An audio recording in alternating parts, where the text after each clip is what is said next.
Kale eyo nga tuvuddeyo obwakabaka bwa Buganda butegeezezza nga bwe butamanye ku nsonga z'abataka abasabye President Museveni ettaka era n'alibagulira. Balabudde abataka bulijjo okusookanga okwebuuza okusobola okufuna okulungamizibwa nga tebannakola nsonga yonna kubanga balisigadde nnyo mu kunyweza Namulondo.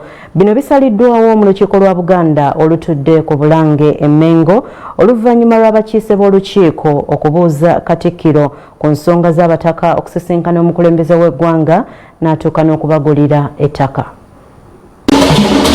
Olukiiko lwa Buganda olw'olutulo olusoose oluvannyuma lwa Ssaabasajja Kabaka Ronald Muwenda Mutebi II okuluggulawo ku bbalaza lutudde ku Bulange e Mengo olunaku olwaleero.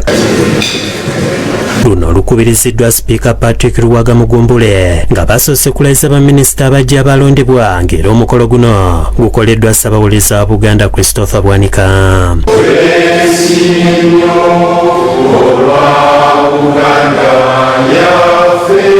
Baminisita balayiziddwa kubaddeko Anthony Wamala ow'obuwangwa ennono embiri y'amasiro ebyobulambuzi awamu n'ebyokwerinda.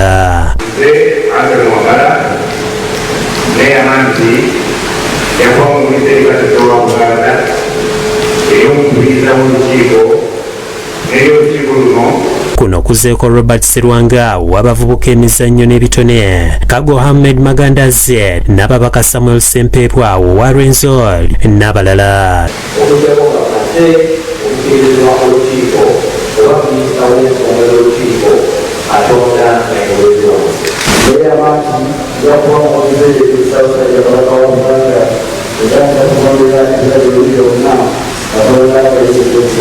Bano oluvannyuma Sipiika bawadde akatabo ak'enjawulo akanaabalungamya mu kuteesa obulungi.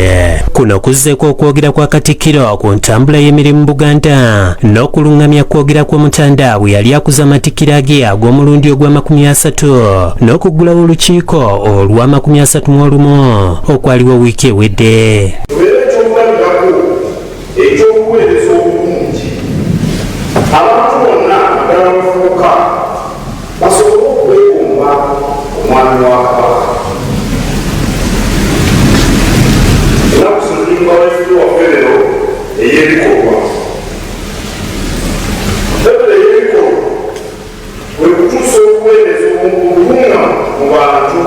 Katikkiro aggumiza ku nsonga ya Kabaka okubeera n'obuyinza ku bakulu b'ebika Federo okukuuma ettaka, abakulembeze okubeera ekyokulabirako n'obutaka ababizibu. Katikkiro akkaatirizza ensonga y'ettaka n'ategeeza nti abavumirira mayiro nti ereeta obuzibu balina ekigendererwa eky'okubutaabutanya abantu ba Buganda.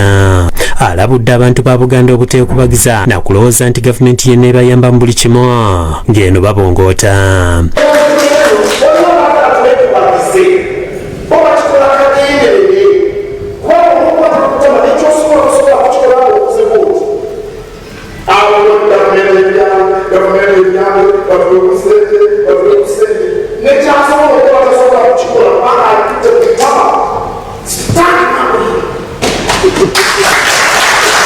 Abakiise nga bakulembeddwamu Henry Kasacca mu biro basabye Katikkiro ababuulire obanga amanyi ku nsonga z'abataka okugendebwa pulezidenti okusaba ettaka.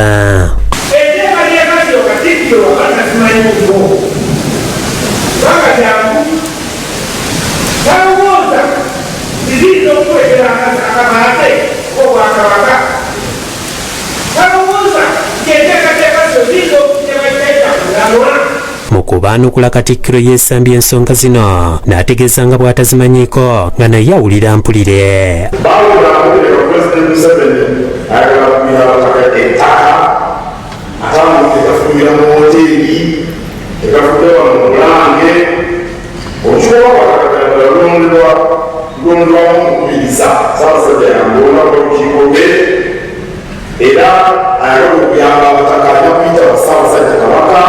Agambye nti enkulaakulana nnungi naye zirina okuyita mu nkola ennambulukufu era n'alabula abataka obutakema Buganda.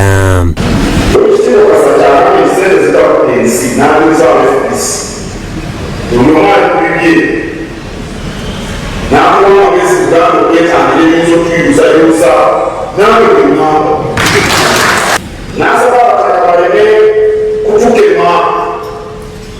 ayongedde okulambulula ku nsonga eno n'ategeeza nti buli kika kirina obutaka Ssaabazzukulu bonna sibakuŋŋaanira Kabaka, era n'ategeeza nti enkiiko zigenda kutuula zirondoole ku nsonga zino ezitadde Buganda ku minsaani.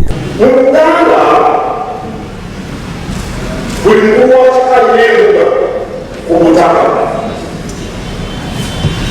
Muteesaasira afugira kutamba enteesaasi. Kalika ensiisi yafugira. Kalika ebuddu ab'emiisa, ebulema abeete.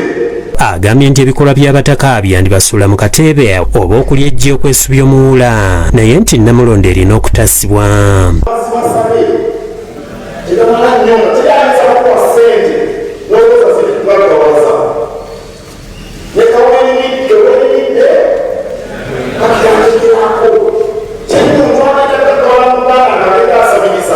Oluvannyuma olukiiko luyisizza ebiteeso 5 ebisomeddwa minisita w'olukiiko Noah Kimba nga mwe muli okusaba bajjajja abataka b'obusolya okusooka ng'okufuna okulungamizibwa okuva ewa Ssaabasajja Kabaka ku nsonga ezitali zimu nga tebannaba kusalawo. Weebaza nnyo nnyini ddala Ssaabasajja Kabaka n'okukulambika obulungi mu nsonga ezijjudde amakulu ng'aggulawo okutuula w'olukiiko olwasatu n'omumyezi.